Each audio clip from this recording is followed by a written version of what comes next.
enduring this marathon of hearing people come up on stage and tell you how to do HR.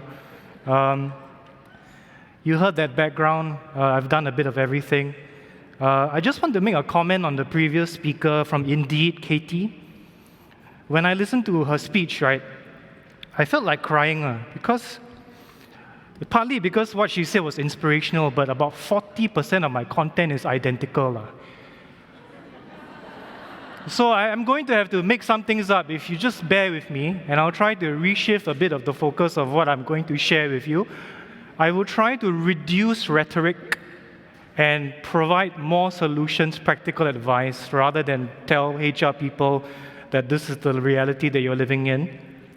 But a lot of my slides have got very identical looking pieces of content compared to Katie. I apologize, but I promise you, you will learn something new by putting up with me. Just a little bit about myself. One of the buzzwords I really don't like now is quiet quitting. I mean, like this just came out, I think this week. It's such a difficult and misleading term. Quiet quitting is not what you think it sounds like. It doesn't mean that I'm silently resigning, okay, although I've done that before.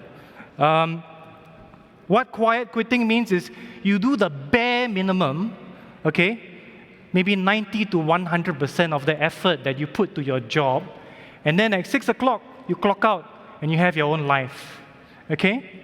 So a bit about my background.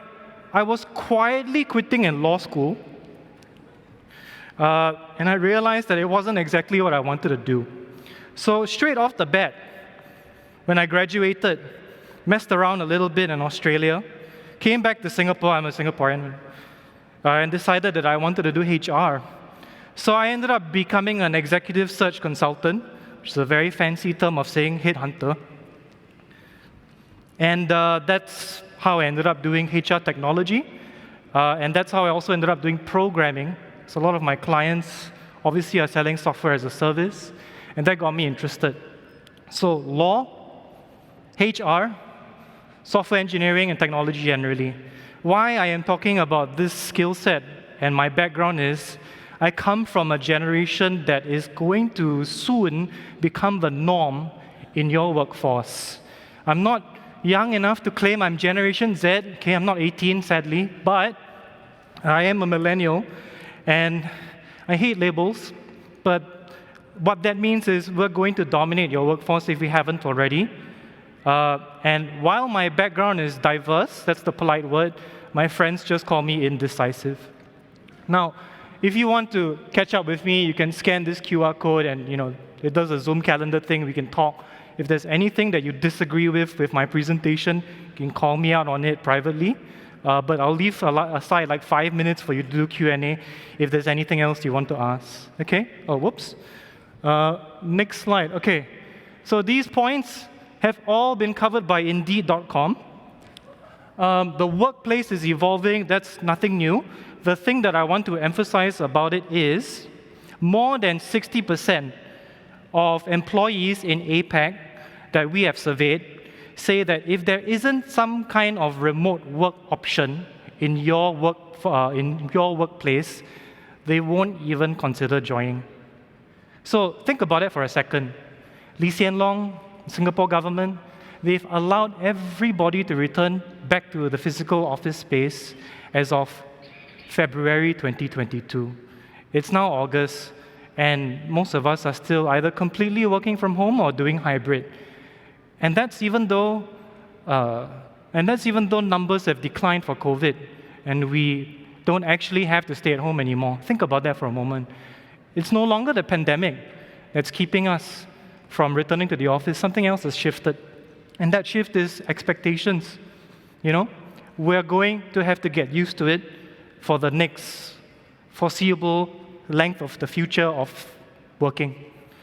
And that also is related to the fact that the modern employee has changing priorities. What that means is the paycheck, of course, is important. But then if you're like me, or you encounter an employee who looks like me, there is a very real possibility, especially for more junior hires, that they don't know what they want, especially at entry level. If you're going to hire someone who's a fresh grad, straight out of university, you have to accept the very real possibility that if you don't provide adequate opportunities for them to either reskill or to do some sort of collaboration in functions beyond what they were originally hired for, they're going to get bored and they're going to quit. When I was a headhunter, this was already happening before the pandemic, particularly within Generation Z. But that sort of shakiness concerning, do I really want to do this? Do I really want to stay here and do this job for the next 5-10 years? That's already been happening since 2019 and potentially earlier. I'm going to talk about solutions to that. The landscape has new challenges and opportunities. Okay, that's a very vague point. What does that mean? It means that right now, tech stocks are at very low points. The technology sector doesn't look like it's doing fantastically well. We've had a lot of layoffs, okay, in the technology sector. Most of the news coming out of America shows large-scale layoffs, particularly with cryptocurrency firms. We have this so-called crypto winter. But in APAC, we are not untouched. 10% of startups in Southeast Asia and India have laid off workers as well. All right, so we are also impacted here in APAC. But I'm going to argue that it's an opportunity for you as well. It's not all doom and gloom. It's also not all doom and gloom because remote sales is very productive. Okay? It has been found through research and through interviews that we've also done with the various sales professionals that we employ on behalf of customers in other countries, that they found it much easier to sell remotely rather than doing it the old school way, which is go and meet the prospect, nurture the thing, bring it across the funnel, and close one on Salesforce or whatever your CRM is. Easier now. There is a higher proportion now for remote sales workers to clock deals at $500,000 without ever meeting the prospect/customer face-to-face. That's quite interesting as well. Okay, talent shortages are prevalent. That's like super obvious. But if you want to get a scale for how bad it is, if you wouldn't mind, I'm not going to make you stand up and stretch your body, but if you don't mind, right, show of hands, if you're a hiring manager or a HR manager, how many of you have had difficulty acquiring talent? Okay, wow, that's apparently 80% of the room. How many of you are having problems retaining talent, keeping them in your company? Okay, a little bit less, but still a lot. So this corresponds to the statistics that Willis Towers Watson has given. They said that in Asia, 89% of companies are having trouble with talent acquisition, and 88% have problems with retention. That's the first big problem. The other thing is remote work comes with isolation. That sounds kind of self-explanatory, but let me just deep dive a little bit into what that means. It means that because you couldn't find this talent in Singapore, for example, because there are not enough Singaporeans or PR holders for the jobs that you need, if you couldn't find the person in Singapore, but you find the person in a different time zone to report to you, you already have a problem. Because this person is 8 hours away, all right? Time zone management becomes a problem. But it's not only that. It could be that that's the only other person from your company who is in America. Everybody else is in APAC. There's this one lone wolf in America. Then how, right? How can you make that person feel like they belong to your company when you no longer have the privilege of being in the same office space, gossiping at the water cooler, making them feel like, hey, you're one of us? That's a problem. I'm going to skip point number 3. Point number 4, new work arrangements need to be compliant. Using my example again, if you're a Singapore-based company and you've hired someone in America, unless you somehow have a global HR, payroll, statutory, employment law background and experience, it's very unlikely that you will understand the nuances of the regulations and the compliance issues that arise when you hire someone in America. Let's go closer to home. Australia. Australia has something that Singapore doesn't. which is a very complicated series of enterprise bargaining agreements and modern awards. It means that, by law, if you hire a worker who works for McDonald's, they need to have a 10-minute paid break. Because if you don't, the whole of McDonald's may be open to a class action lawsuit because you didn't give them a 10-minute paid break. By the way, that's actually happened. McDonald's is being sued in Australia because of that. That has got a separate tension from what I'm talking about with remote work, but I'm just saying that even with people who are already in country, they might not always get everything right as regards what it means to compliantly hire someone. So those are the challenges.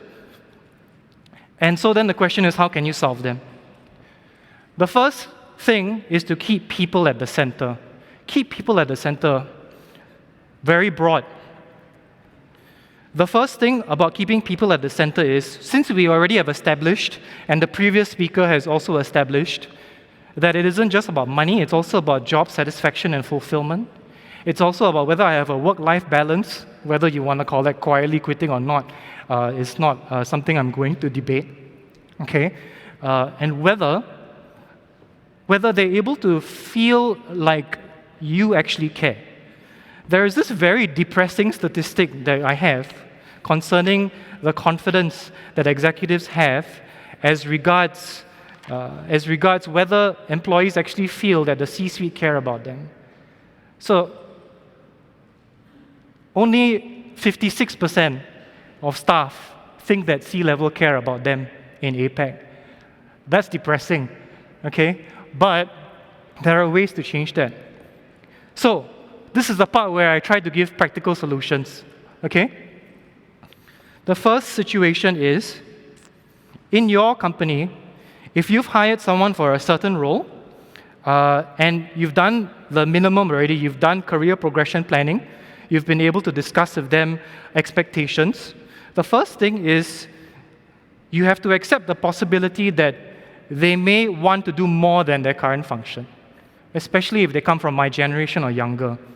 What my own company does, Globalization Partners, is we actually permit internal internships for existing employees to sort of try a jack-of-all-trades thing if they want to experiment with other functions. So I've been, for example, with myself, I'm in channel sales, revenue, but I've been permitted to participate in product management and to a lesser extent, marketing, although of course that goes hand in hand. We have a sales colleague in Korea who is a UX designer and is being granted an internship inside our own company to see if she can do anything better with our current website. That's quite unusual as well. So, providing these opportunities is one way to keep them engaged.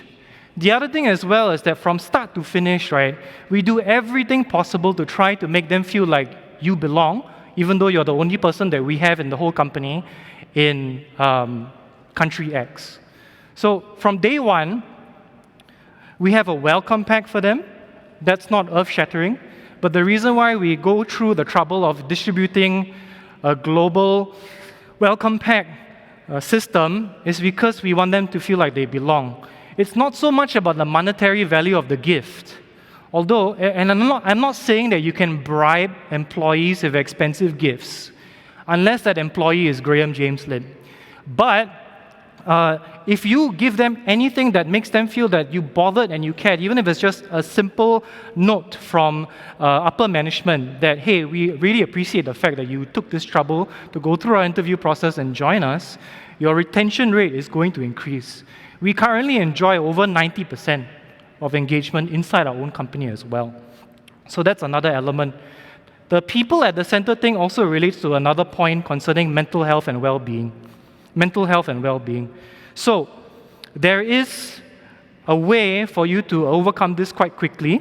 There are vendors that provide employee assistance programs. Okay, there are many, many things that can be done, but one involves speaking to a vendor. We use this firm called ComPsych, COMPSYCH. And what they offer is 24 hours. If I have got gambling debt problems, I can call them up and talk through a financial planning exercise with a consultant on the phone to help me work through my problems. Legal problems, and of course, your usual mental health counseling, depression, etc. All of this can still be covered by a vendor like this. If this individual is also not comfortable talking on the phone, it can also be done on an app. So consider doing that too, especially because, as I mentioned, working remotely means that there's a greater degree of isolation. One more tip. I'm spending most of my time on this slide on purpose because it's probably the most important one. One more tip is, if your boss is in the US and you're reporting to your boss in the United States from Singapore or from Asia, 12 hours ahead, or if it's California, not so bad, right? What we do in GP is we also rotate the time zone sacrifice.